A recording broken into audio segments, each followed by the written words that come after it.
She married a wealthy man for safety, until the night she discovered he'd been killing every baby she carried, and she was next.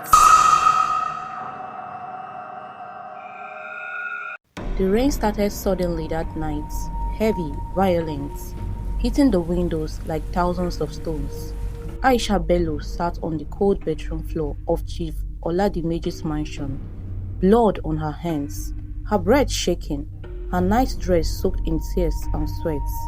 Chief kicked the bedroom door open. Aisha, he shouted. He crouched beside her and saw the blood pooling beneath her legs. She kept whispering, "My baby, my baby." Her voice cracked like broken glass. Chief lifted her into his arms and carried her out of the bedroom, calling the driver, shouting instructions to the house staff. The mansion was bright with lights, but somehow the place felt darker that night. He rushed her down the stairs, the rain pounding the roof, thunder shaking the walls. Inside the car, Aisha held her stomach and cried. Chief wrapped her with a blanket and said softly, "You'll be fine, just breathe." But something was off. His voice was calm. His eyes were dry. No panic, no fear, only control. They reached the private hospital he owned. Doctors were already waiting outside, as if someone had told them earlier. Aisha was placed on a stretcher. The hallway smelled of antiseptic and something metallic. They pushed her into a private room. Chief stayed at the door. The doctor, a tall, serious-looking man, nodded at him. "We will handle it, sir." The doctor closed the door. Aisha felt the words slipping away as they placed her on the bed. Her vision blurred. Her ears rang. But just before she faded completely, she heard one of the nurses whisper, "Why does this keep happening? This is the third one." Another nurse quickly hushed her. Aisha's eyes opened slightly. "Third?" she whispered weakly. "But this is my first pregnancy." The nurse froze. Her face drained of color. She stepped back immediately, pretending she didn't hear Aisha speak. Aisha wanted to ask more, but her strength left her and everything went dark. Hours later, she woke up in the hospital room with dim lights. The rain had stopped. The window was foggy. Chief was sitting beside her, hands folded, staring at the floor. She looked at him. His expression was unreadable. Aisha's voice trembled. Where is my baby?" Chief finally raised his head. His voice was soft. "I am sorry, the pregnancy could not survive." Aisha covered her face and cried. He held her gently, but even in the middle of her grief, something didn't sit well in her spirits. Why was the nurse talking about the third one? Why did they all look afraid when she entered? Why did Chief drive so fast, yet look so calm? She stayed in the hospital for 2 days. Every time Chief came, he brought food, flowers, expensive gifts, and comforting words. He looked like the perfect husband, the dream man every woman prayed for. But when he wasn't around, the nurses behaved strangely. They avoided eye contact. They whispered when she walked past. They stood still when Chief entered the ward. The next evening, Aisha walked slowly down the hallway to get fresh air. She heard voices in the doctor's office. Chief's voice. "Don't ever let her see that fight." His tone was sharp and cold. The doctor replied, "Sir, we have kept everything locked, but you need to slow down. She's too young for this." Chief cut him off. "That is not your concern. Just do your job. Make sure nothing stays inside her. She must remain clean." Aisha froze. "Clean? Nothing inside her? What fight?" Her knees grew weak. She rushed back to her room before anyone saw her. This wasn't normal. This wasn't how a grieving husband should sound. Something was happening around her, and she was the only one left in the dark. When Chief came in later that night, she pretended to be asleep. He stood by her bed for a long time, watching her. She felt his eyes on her face, her stomach, her fingers. Then she heard him whisper something softly, too soft to hear clearly, but one sentence pierced through. "I must finish what I started." Aisha's eyes snapped open, but she quickly closed them again before he noticed. Her heartbeat hammered against her ribs. "Finish what? What exactly had he started?" Later that night, Chief brought her back to the mansion. The house was quiet, too quiet. The maid stared at her with pity and fear mixed together. The driver avoided eye contact completely. That night, she couldn't sleep. Every small sound felt louder. The air felt heavy.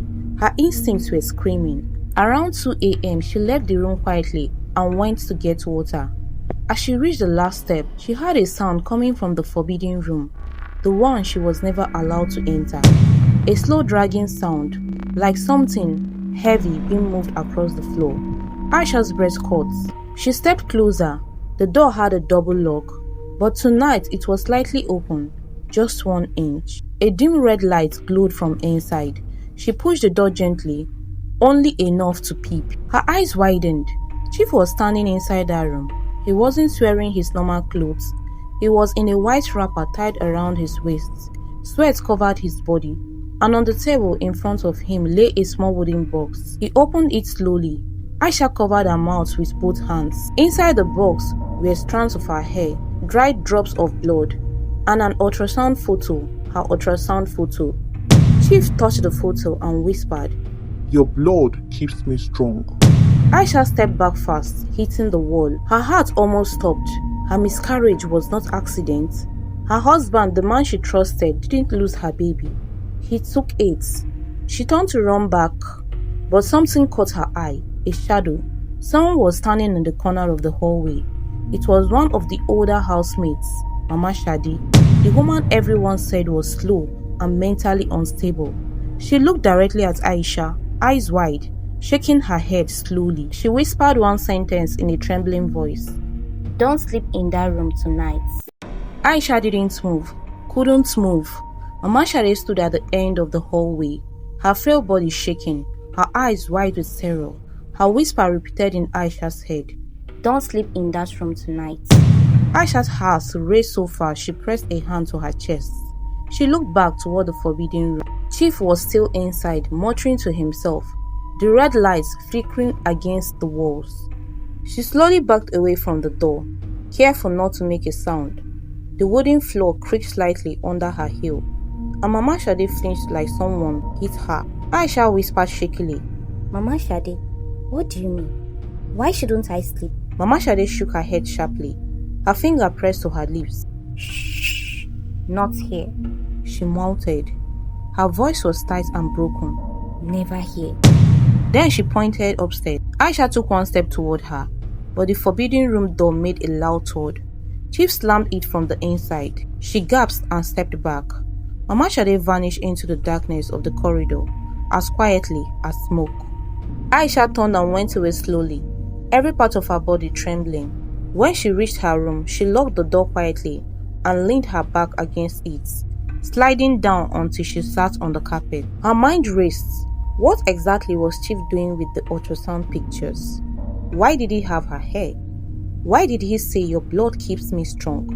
Why did Mama Shade warn her? She pressed both hands to her face. She felt like she was going crazy. She didn't dare sleep, but her body was tired, exhausted from the miscarriage, from the fear, from the secrets she was only now beginning to see. She sat there until her legs went numb. Minutes passed, then more minutes. The house was so quiet, so still. Then she heard footsteps, steady, heavy, moving toward her room. Her heart dropped. Chief. She crawled quietly to the door and placed her ear against it. The footsteps stopped right outside. A long silence, then 2 gentle knocks. Aisha. Chief called softly. Her whole body stiffened. Are you awake? She didn't answer. Aisha, open the door. I want to check on you. He tried the handle, locked. He waited. Then his tone changed, soft but firm. Open the door. Aisha took slow breaths, trying not to shake the door with her fear. More silence. Then he walked away. She didn't know if he truly left or just stepped aside to test her. Minutes passed, no more footsteps. Aisha forced herself to stand up. She went to her wardrobe, pulled out a long sweater and put it on. She needed air, she needed clarity, she needed to leave. She needed to leave this house, even if just for a few minutes. Her room had a small balcony overlooking the backyard. She unlocked the sliding door gently and stepped outside. The night air was cold, the garden was dim, The fountain made a soft dripping sound. Then she saw movements. A shadow behind the mango tree near the perimeter fence. She squinted. A man? A figure? Or just the wind moving a branch? No. She saw it clearly this time. Someone was there. Someone was watching the house. Aisha stepped back quickly. The shadow turned sharply. Whoever it was saw her. Aisha gasped and ran back inside, locking the balcony door. Her legs were shaking uncontrollably. She grabbed her phone with trembling hands and called the only person she trusted completely, Tunde, her childhood friend, the one person who didn't like Chief from the beginning, the one who never stopped warning her. The phone rang once, twice. Aisha, Tunde answered. you're calling me this late. Are you okay? Her voice cracked. Sunday, something is wrong. I can't explain it. I can't stay in this house, please. Please come and get me.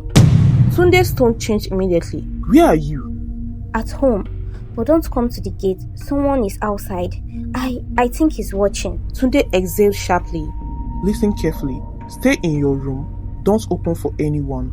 I'll be there in 20 minutes. Aisha nodded, wiping her tears. Please hurry.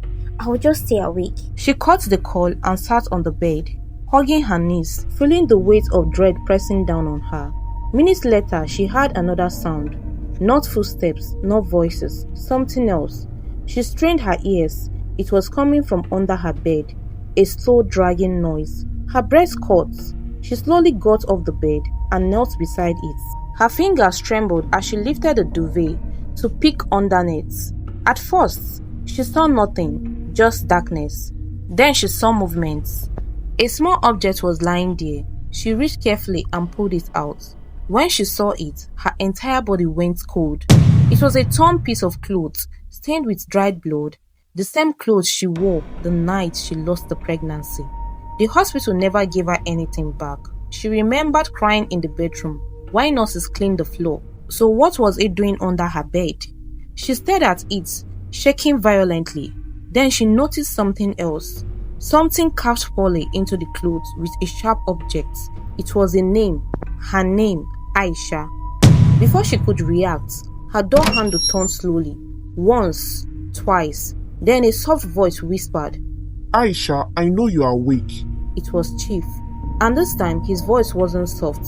It wasn't calm. It wasn't gentle. It was cold and calculated. Aisha froze. Her hand tightened around the blood-stained clothes under her bed. The door handle turned again, slowly, like someone testing her fear. Aisha, Chief said, his voice low and controlled. Open the door. She swallowed hard, backing away from the door quietly. Her breath came in, small, shaky bursts. Silence followed, not because he left, but because he was listening, waiting for her to make the smallest sound. Aisha placed her hand over her mouth, forcing her breathing to quiet down. Then she heard it, a soft metallic click. Chief was using a spare key. Aisha's eyes widened. She moved instantly, grabbed her phone, grabbed her slippers, and ran to the bedroom, locking the door behind her. The bedroom door opened. Chief stepped in. His footsteps were slow and steady, measured, patient, like someone who knew his prey had nowhere to go. Aisha, He called again. you are making me look like a wicked man. Open the bedroom door. She pressed her back against the tiles, shaking her head violently, even though he couldn't see her. Chief's tone lowered. You are still weak. You need to rest. Why are you hiding from your own husband? His voice was warm, too warm, like someone playing a role. But Aisha had seen the truth in the forbidden room. She wasn't fooled anymore. She dialed Tunde's number with trembling fingers. He picked on the first string. I am close to the estate gate. He whispered. Tell me what's happening. Aisha whispered back, trying not to sob. He's inside my room. He opened the door. He has a spare key. Tunde, he knows. He knows I am awake. Please hurry. Which room faces the backyard? Tunde asked. The third room upstairs. She whispered. Good, stay there. Don't move. Don't scream. I am coming. Aisha nodded silently. Then Chief spoke again, this time directly outside the bedroom door. Aisha, do you think I cannot break this door? Her heart dropped. She pushed her weight against the door even though it would not help much. Chief continued, his voice suddenly calm.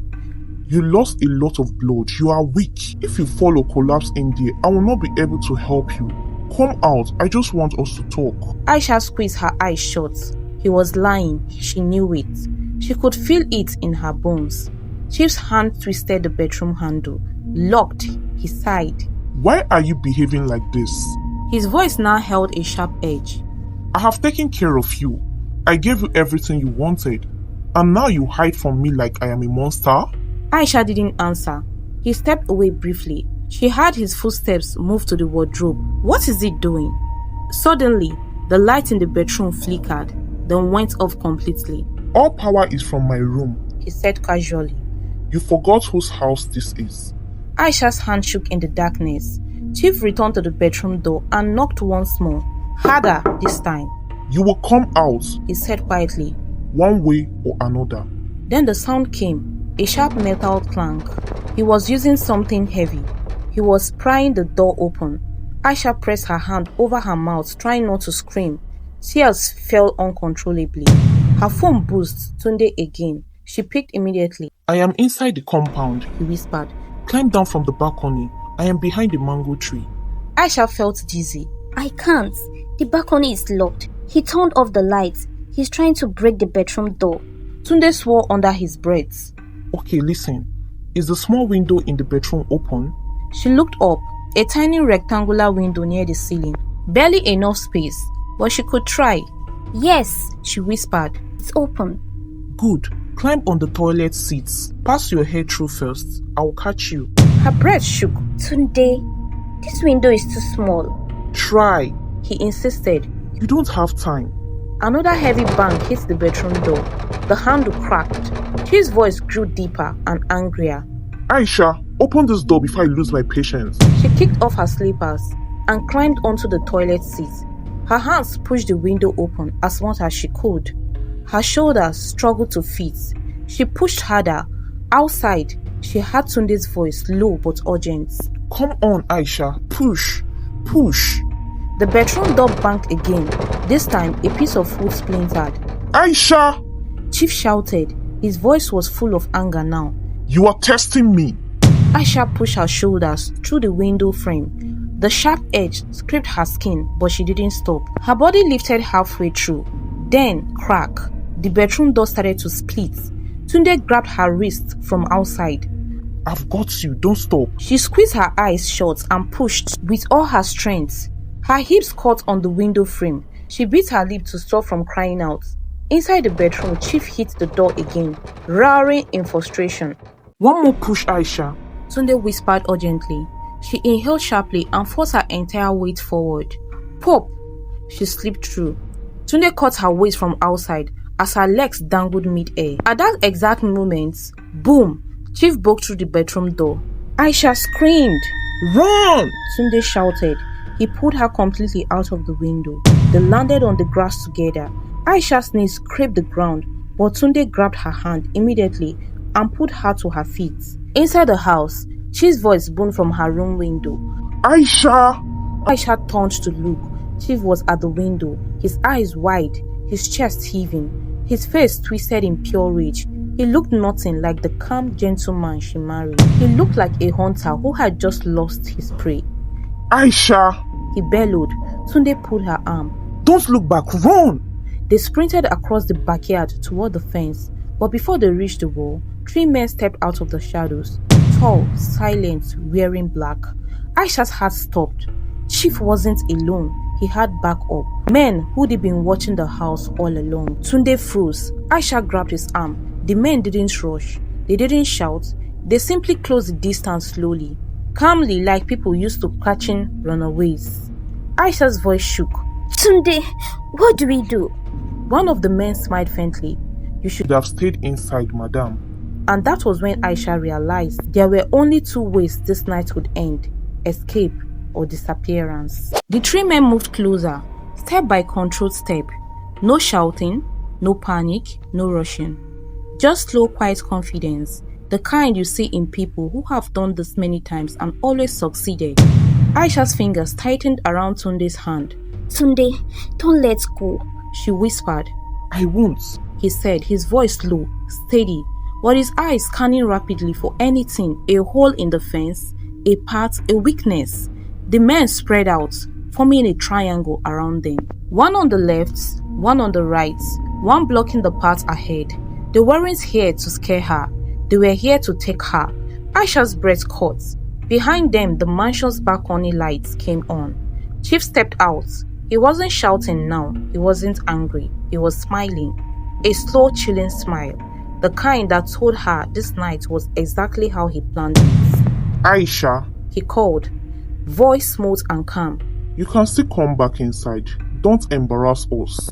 Aisha shook her head violently, her voice breaking. No, leave me alone. Chief tilted his head. Those men with you, they will not kill you. I give you my word. Just come back in. Tunde stepped forward, shielding Aisha behind him. Chief, leave her alone. He snapped. She doesn't want to go back. Chief raised one eyebrow. Tunde, you again? He chuckled softly, a dangerous mocking sound. If you had stayed out of this, you'd still be alive by morning. Aisha's heart slammed in her chest. Chief snapped his fingers once. A signal. The men began moving in. Tunde grabbed Aisha's face with both hands. Listen to me. He whispered urgently. If I tell you to run, you run. Don't look back. Her eyes filled with tears. Don't say that. I have to keep you alive. Promise me. He demanded. She nodded through her shaking. The men took another step. Tunde exhaled, then whispered. Now! He shoved Aisha hard toward the left side of the garden, the only direction where the men hadn't fully blocked the path. Aisha stumbled but caught herself and ran. Tunde! She cried, but he didn't run. He charged at the men. Aisha looked back once. She saw Tunde swing first, connecting a punch with the closest man. The man staggered but didn't fall. Another one grabbed Tunde from behind. Aisha screamed. Run! Tunde growled, and she ran. Her legs moved before her mind could catch up. Through the wet grass, toward the edge of the garden, breathing in sharp, painful gasps. Then she heard a loud cry, Tunde's voice. She didn't stop. She couldn't stop. The fence was too high to climb. But there was a narrow side gate near the generator house. She had seen the driver use it once during a repair. She sprinted toward it. The floodlights from the mansion turned on suddenly, blasting the entire compound with white lights. Someone shouted, There! She's at the back! Her legs burned, but she pushed harder.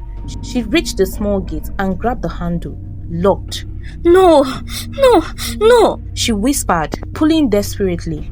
Footsteps thundered behind her. She looked around, eyes darting everywhere. Then she saw it. A thin gap between the diesel tank and the fence. Not big enough for most people, but she was small. She dropped to the ground and crawled into the gap just as one of the men rounded the corner. There! He shouted. Aisha squeezed herself deeper into the tight space, scraping her arms and stomach as she pushed through. The melter scratched her skin.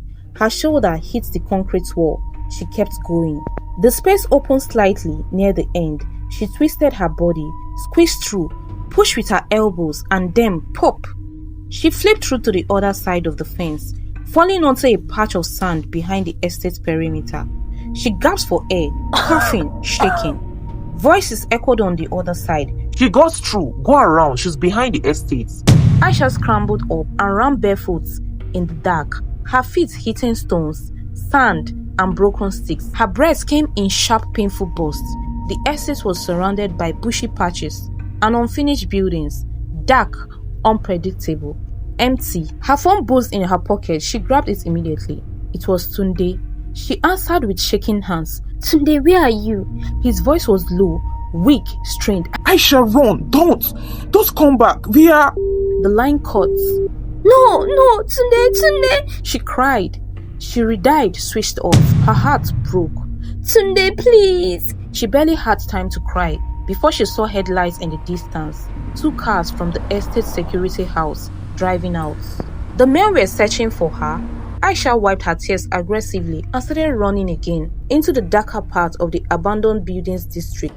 She didn't know where she was going. She didn't know what was ahead. All she knew was one thing. If she stopped running tonight, She would never live to see morning. Aisha ran until her lungs burned. The unfinished buildings around her looked like skeletons in the dark. Empty pillars, broken walls, shadows that moved when the wind blew. Her breath came out in sharp bursts. Her legs were shaking, her feet were bleeding. But she didn't stop. She couldn't. Headlights swept across the open ground behind her. Car doors slammed, voices echoed. She went this way. Search the back blocks. Chief said don't lose her. Aisha ducked behind the broken wall, crouching low, her heart beating so fast it felt like her chest would burst. She tried to call Tunde again, switched off. She felt a crippling fear inside her. Had they caught him? She wiped her tears with trembling hands. No, Tunde, please, don't die, please. A noise snapped her back to reality. Footsteps, slow, careful, crunching on broken cement. A flashlight beam swept across the rooms. Aisha pressed herself against the wall and held her breath. The beam moved closer and closer. Then it passed. Another voice shouted from a distance. Any sign of her? No, but she's here somewhere. Aisha's hands shook violently as she crawled under a half-fallen slab and moved deeper into the construction site. Her phone buzzed, not a call, a text from a number she didn't have. Don't go to the road. They are waiting. Stay in the dark part of the site. I am coming. Aisha stared at the message, stunned. What? Who is this? Then another message came. I am Mama Shadi. Aisha covered her mouth to stop herself from crying out. How was she even using a phone? Why was she helping her? Aisha typed shakily. Where are you? Then reply came fast. Block 7, the one with the broken top floor. Hurry before they find you. Aisha didn't trust easily anymore. Everyone had secrets. Everyone had motives she didn't understand. But one thing was certain. Mama Shade wanted her alive. Chief wanted her dead. She chose the direction Mama Shade sent. She crawled out from the slab and ran, staying low, avoiding the open spaces where the searchlights passed. Block 5, Block 6. She reached Block 7, a broken shell of a building with no roof and concrete pillars sticking out like bones. A faint figure stood inside. Aisha approached slowly, ready to run if anything felt wrong. The figure stepped forward. Moonlight touched her face. Mama Shade. Her wrapper was torn, her hair scattered, her eyes tired and sunken, but focused, sane and determined. Aisha whispered urgently. Mama Shade, what is happening? Why did you warn me? Why is Chief doing this? Mama Shade grabbed her hand. Come inside. There are things you need to hear. Aisha followed her into the building. Mama Shade checked the corners repeatedly, like someone used to being haunted. Then sat behind a fallen pillar, hidden from sight. Mama Shade spoke first. Her voice was soft, but it carried pain deeper than anything Aisha had imagined. Chief was not always like this. He was a good man before he married me. Aisha blinked. You?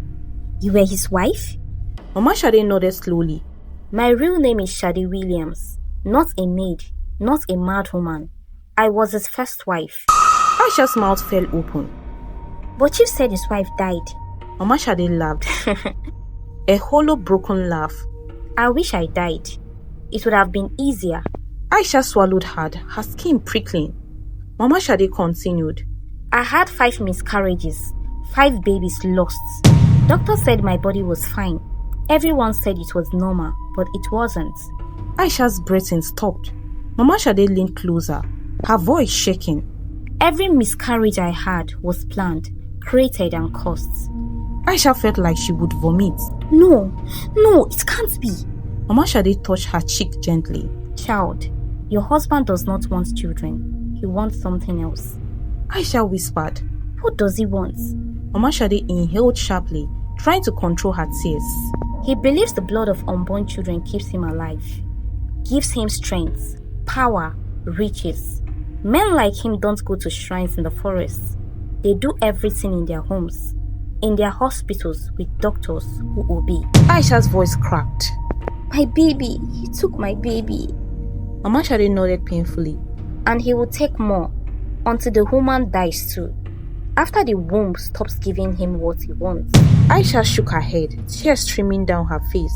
No, this can't be real. This is not happening. Mama Shade grabbed her shoulders. Look at me. I survived because I ran before it was my turn. But they caught me, brought me back, locked me in that house. Everyone thinks I am mad so that if I ever speak, no one will believe me. Aisha covered her face, sobbing. Mama Shade continued. You have one last chance to escape him. If he catches you tonight, Aisha, there will be no tomorrow. Not even your body will be found. Aisha wiped her face, shaking. What about Sunday? I don't know if he... Mama Shade held her hand tightly.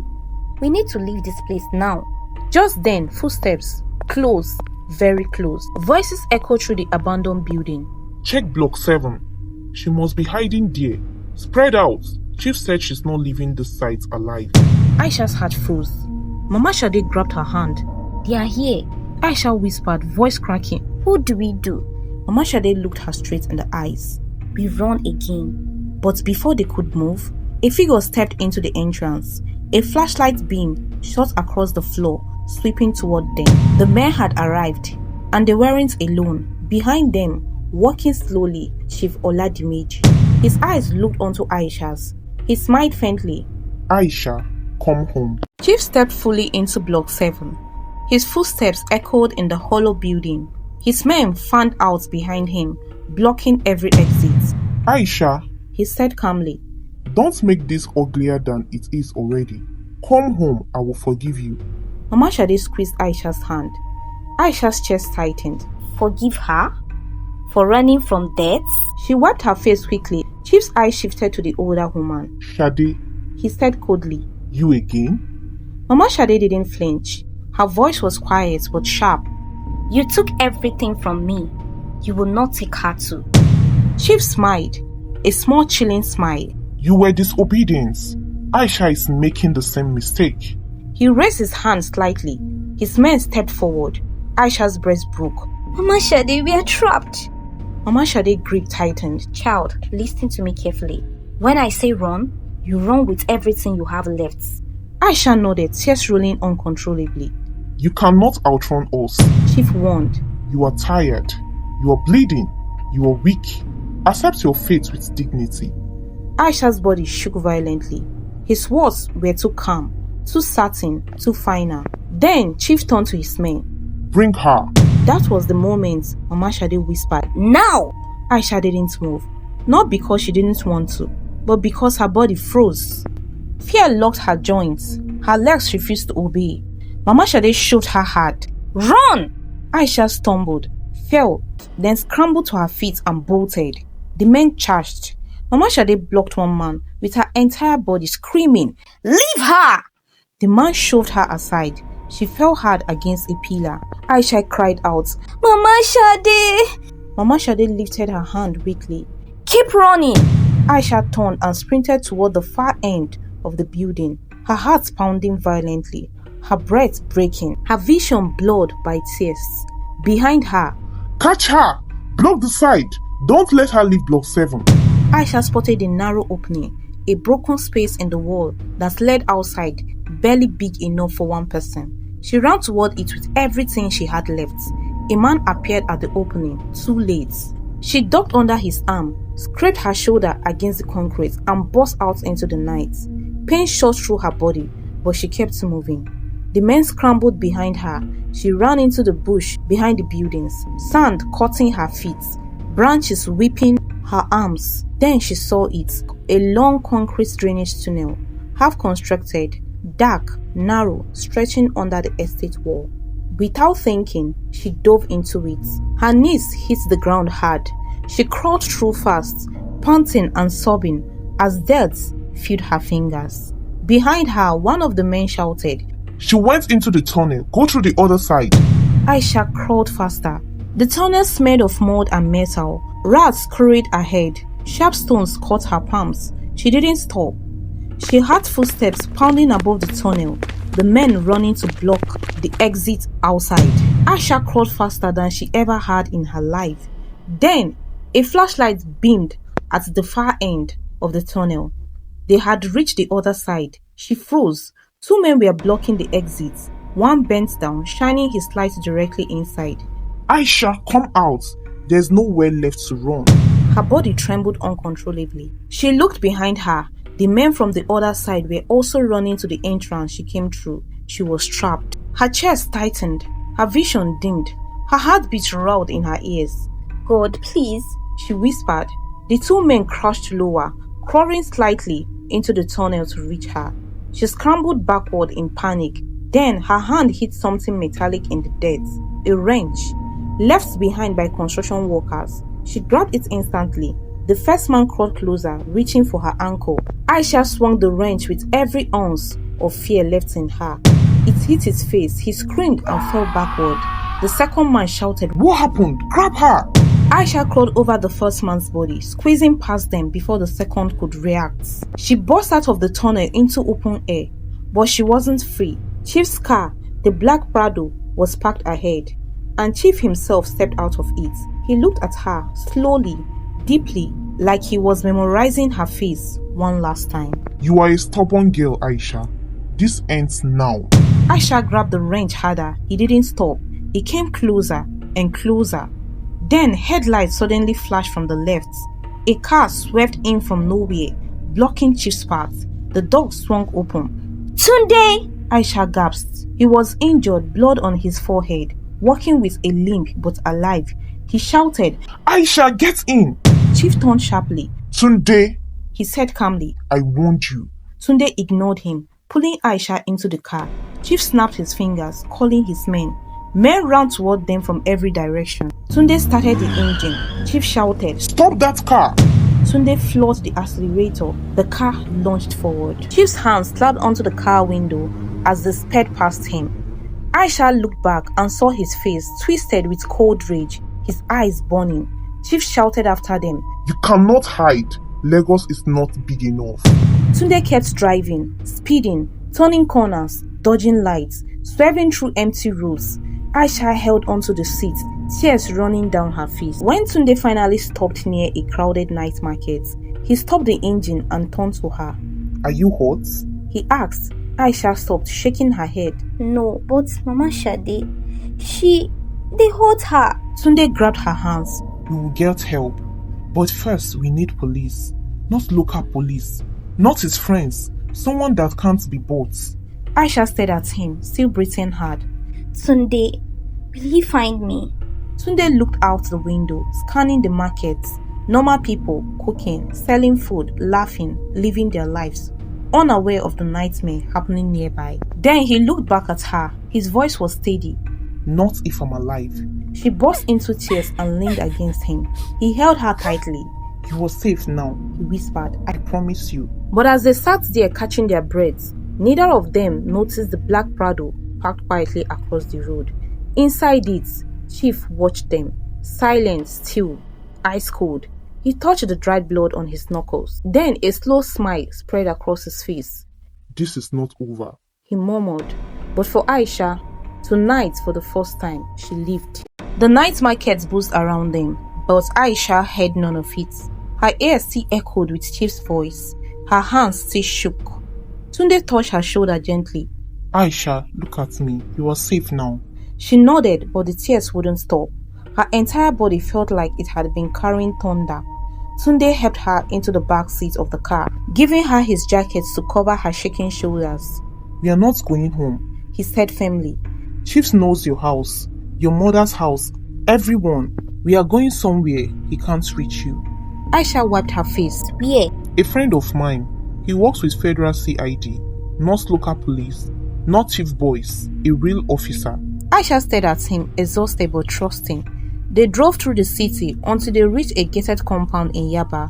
Old building, no signboard, no banners, nothing that looked official but guarded heavily. Tunde parked. A middle-aged man stepped out, casual clothes, no uniform. But the way he stood, the way he assessed Aisha's injuries, in one glance, he wasn't an ordinary person. Tunde explained to him the situation at ground. The man said calmly, "Madam, you are safe here. No one will enter without permission." Aisha felt her knees weaken. She leaned slightly against the car for balance. They led her inside. A quiet room, clean mattress, clean bedroom, no cameras, no windows facing the road. For the first time that night, She breathed without fear choking her throat. Later, she gave her full statements, names, dates, everything she saw in the forbidden room, everything about the miscarriage. The officer listened carefully. When she finished, he closed his notebook. Madam, He said slowly, your husband has people in the system, very deep people. If we arrest him tonight, he will walk out before morning. Aisha's stomach twisted. But He continued, now that you have spoken, there is a record, something official, something that cannot be deleted quietly. Aisha's breath steadied a little. Right now, The officer said, the safest thing is for you to stay hidden, very hidden, and wait. Cases like this takes time, but they don't disappear easily. She nodded. She understood. Justice doesn't come in one night. Sometimes it walks slowly. They gave her food, a blanket, a quiet place to rest. Tunde sat beside her, his arm around her shoulders. I am not leaving you. He said softly. Not now, not ever again. Aisha closed her eyes, finally letting exhaustion pull her down. But outside the compound, across the road, a black Prado sat half hidden near a kiosk. Chief Oladimeji was inside. He was watching, silent, still. His eyes followed the windows of the safe house. A soft smile tugged at his lips. Then he spoke quietly, to no one in particular. Let her rest for now. He started the engine and drove away into the darkness. Aisha didn't see him. She slept for the first time as a free woman, but she never forgot the truth Mama Shade told her. Some men don't stop because you escaped. They stop because someone bigger finally stops them. And until that day comes, Aisha would stay hidden, alive and waiting, no longer a victim, but a survivor who refused to let evil take her future. Sometimes evil hides behind money and status. Look beyond wealth, listen to red flags, and live the moment something feels wrong. Your life is worth more than luxury. Hello fam, thank you for watching through to the end of the story. Please consider subscribing to our channel if you are yet to do that. Like and share this video, and until we meet on our next story, bye.